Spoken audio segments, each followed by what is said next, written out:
Welcome to Penrose Learning, where we make understanding easy. You start by preparing.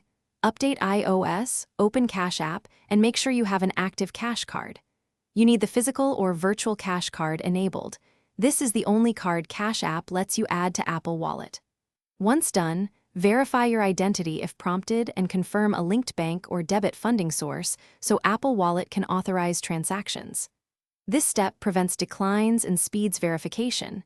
Do it now. Then move to the card settings in Cash App to add the card. Now tap the Cash Card tab in Cash App and choose Add to Apple Wallet. You will be guided through a short flow. Confirm card details, accept terms, and let Wallet request authorization. Make sure you allow any pop-up permissions and enter verification codes that Cash App or your bank sends. This step links the Cash Card token to Apple Pay so transactions use your Cash App balance or linked funding source.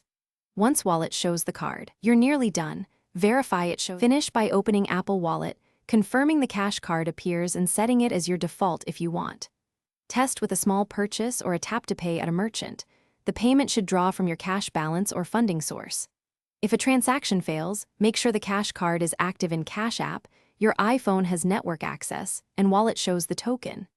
If problems persist, sign out and back into Cash App, restart your phone, or reinstall Cash App to refresh the link.